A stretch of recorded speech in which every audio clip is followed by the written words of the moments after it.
Hi guys, BSc nursing का number 1 channel study medium में आप सभी का स्वागत है। अगर बीएससी नर्सिंग का आप लोग तैयारी कर रहे हैं तो ये सीरीज आप लोग के लिए बहुत इंपॉर्टेंट है। अगर आप सभी को क्लासेस एक साथ देखना है तो डिस्क्रिप्शन बॉक्स में लिंक दिया गया है, और अगर आप अच्छे से तैयारी करना चाहते हैं तो आप हमारे ऐप के साथ ज्वाइन हो जाइए, जिसका लिंक हमने डिस्क्रिप्शन बॉक्स में दे दिया है। वहाँ पे आपको कोर्स मिल जाएगी जो सबसे सस्ती होगी। वहाँ पे आपको एक पीडीएफ भी मिलेगा। अगर ये पीडीएफ आप पढ़ लेते हो तो इससे बाहर एक भी प्रश्न नहीं पूछा जाएगा। तो चलिए शुरू करते हैं आज का वीडियो। फर्स्ट क्वेश्चन, निम्न में से कौन सी प्रक्रिया पौधों में जल और पोषक पदार्थों के अवशोषण में तीव्रता उत्पन्न करती है? विसरण, प्रासरण, सक्रिय अवशोषण या वाष्पोत्सर्जन? तो वाष्पोत्सर्जन एक प्रक्रिया है जो पौधों में जल और पोषक पदार्थों के अवशोषण में तीव्रता उत्पन्न करती है। Option D right answer. Next question, जड़ द्वारा जल अवशोषण बढ़ जाता है जब वाष्पोत्सर्जन बढ़ जाता है, प्रकाश संश्लेषण बढ़ जाता है, श्वसन बढ़ जाता है या मूलदाब बढ़ जाता है। तो जब वाष्पोत्सर्जन बढ़ता है तो जड़ द्वारा जल का अवशोषण भी बढ़ जाता है। Correct answer option A. Question number 3 है, पौधों में किस प्रक्रिया के बढ़ने पर मलानी होती है? अवशोषण, तीव्र प्रकाश संश्लेषण व मंद प्रासरण, श्वसन या वाष्पोत्सर्जन? पौधों में वाष्पोत्सर्जन प्रक्रिया के बढ़ने पर मलानी होती है। मलानी पौधों के मुलायम भागों जैसे पत्ती एवं शिशु शाखा में वाष्पोत्सर्जन के कारण अशून्यता में हुई कमी है, जिसके कारण पत्तियां एवं शाखाएं मुरझाकर झुक जाती है। सो पौधों में वाष्पोत्सर्जन प्रक्रिया बढ़ने पर मलानी होती है। Option D right answer. Next question है, दोपहर के समय पत्तियों में अस्थायी मलानी से प्रदर्शित होता है कि मृदा में जल का अभाव है, अवशोषण की गति मंद और वाष्पोत्सर्जन तीव्र है, अवशोषण की गति तीव्र और वाष्पोत्सर्जन मंद है, अवशोषण और वाष्पोत्सर्जन दोनों मंद है। दोपहर के समय पत्तियों में अस्थायी मलानी से प्रदर्शित होता है कि अवशोषण की गति मंद है और वाष्पोत्सर्जन तीव्र है। Correct answer option B. Next question की ओर बढ़ते हैं। हमारा नेक्स्ट क्वेश्चन है, अस्थायी मलानी समाप्त होती है रात के समय, सूर्योदय के पूर्व, सिंचाई के उपरांत या कभी भी नहीं?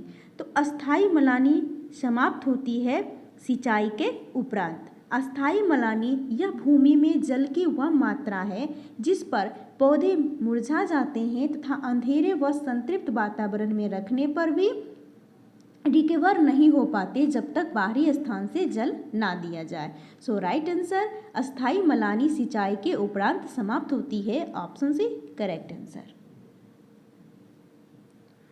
नेक्स्ट क्वेश्चन है, किन पौधों में वाष्पोत्सर्जन नहीं होता?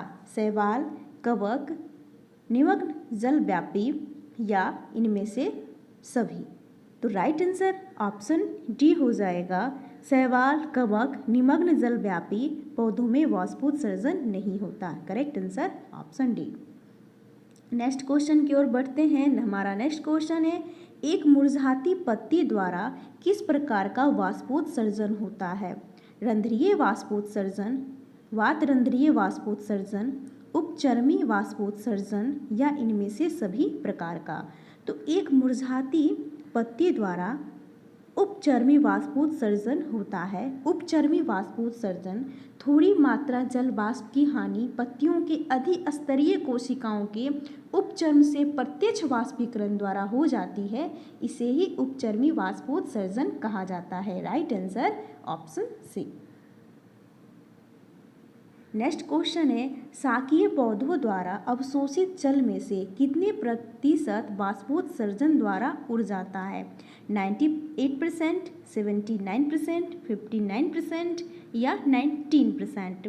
तो शाकीय पौधों द्वारा अवशोषित जल में से 98% वाष्पोत्सर्जन द्वारा उड़ जाता है। Option A correct answer.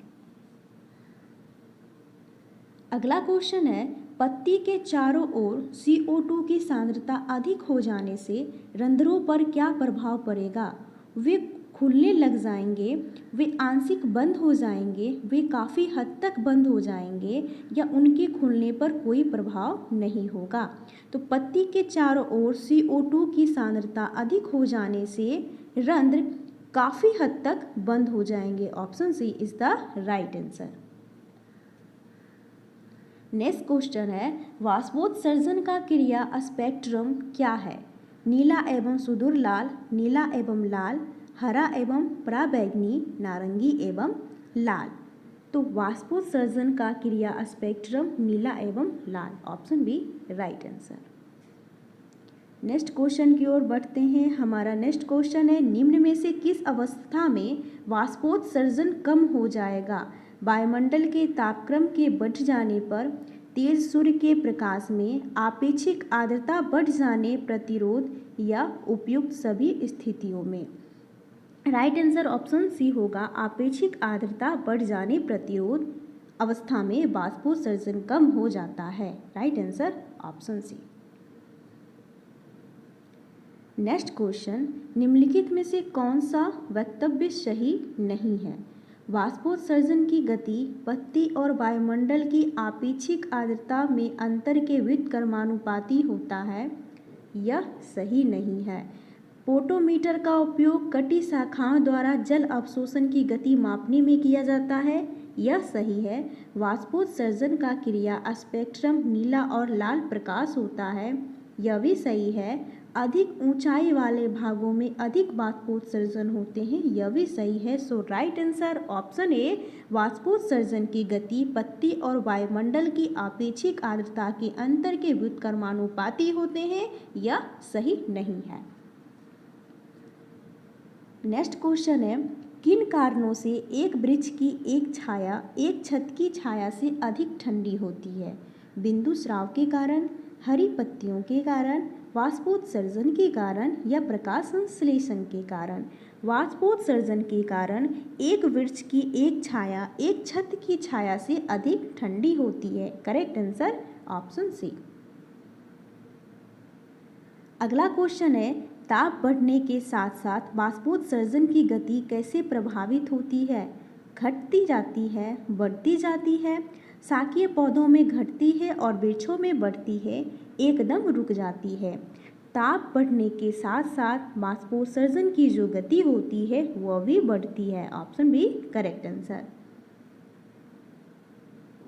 Next question है, वाष्पोत्सर्जन सबसे कम तब होगा जबकि वायु वेग उच्च हो, मृदा में पर्याप्त जल हो, वायुमंडलीय आपेक्षिक आर्द्रता उच्च हो या उच्च ताप एवं प्रकाश हो। वाष्पोत्सर्जन सबसे कम तब होगा जब वायुमंडलीय आपेक्षिक आर्द्रता उच्च होगी। Option C correct answer. Next question है, उच्च तापक्रम पर वाष्पोत्सर्जन की गति बढ़ जाती है क्योंकि उच्च ताप पर आपेक्षिक आर्द्रता बढ़ जाती है, उच्च ताप पर आपेक्षिक आर्द्रता घट जाती है, उच्च ताप पर उपापचयी क्रिया उच्च हो जाती है या उच्च ताप पर एंजाइम की सक्रियता बढ़ जाती है। उच्च तापक्रम पर वाष्पोत्सर्जन की गति बढ़ जाती है क्योंकि उच्च ताप पर आपेक्षिक आर्द्रता घट जाती है। Correct answer option B. अगला क्वेश्चन है, निम्नलिखित में से कौन सा वक्तव्य सही है? रंध्रों का खुलना उनकी रक्षक कोशिकाओं की निरपेक्ष स्थिति पर निर्भर करता है। रंध्रों का खुलना उनके सहायक कोशों के निरपेक्ष स्थिति बढ़ने पर निर्भर करता है। यह गलत है। रंध्रों का खुलना उनके सहायक कोशों के निरपेक्ष स्थिति घटने पर निर्भर करती है। यह भी गलत है। रंध्रों का खुलना उनके सहायक कोशों की आपेक्षिक स्थिति घटने पर निर्भर करती है। यह भी गलत है। रंध्रों का खुलना उनकी रक्षक कोशिकाओं की निरपेक्ष स्थिति पर निर्भर करता है। ऑप्शन ए राइट आंसर यह सही है। बढ़ते हैं नेक्स्ट क्वेश्चन की ओर।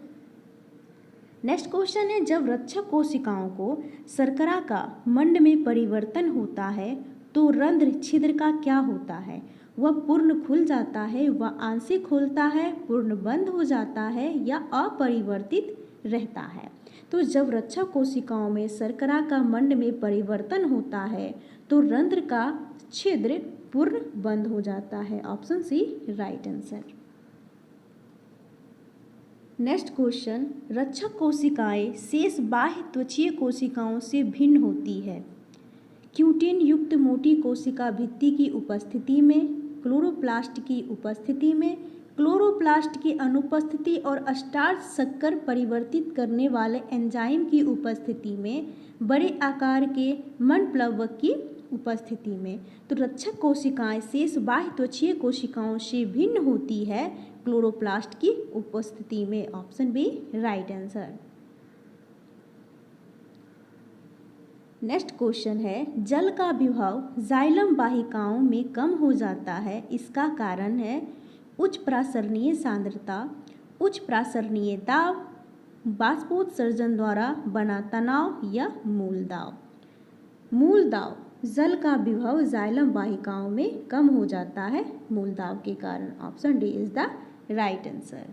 बीएससी नर्सिंग का अगर आप लोग अच्छे से तैयारी करना चाहते हैं तो आप हमारे ऐप के साथ ज्वाइन हो जाइए। वहाँ पे आपको पेड कोर्स मिल जाएगा बहुत ही सस्ते में, और अगर पीडीएफ डाउनलोड करना है तो वो भी आपको हमारे ऐप में ही मिलेगी बहुत ही शानदार 12,000 ऑब्जेक्टिव क्वेश्चन के साथ। अगर ये पीडीएफ आप पढ़ लेते हैं तो एक भी क्वेश्चन नहीं छूटेगा। वीडियो अगर पसंद आए तो लाइक कीजिएगा, सभी के साथ शेयर कीजिएगा और चैनल को सब्सक्राइब कीजिएगा। अधिक जानकारी के लिए हमारे दिए गए हेल्पलाइन नंबर पर संपर्क करें। तो चलिए मिलते हैं नेक्स्ट वीडियो में, तब तक के लिए बाय बाय।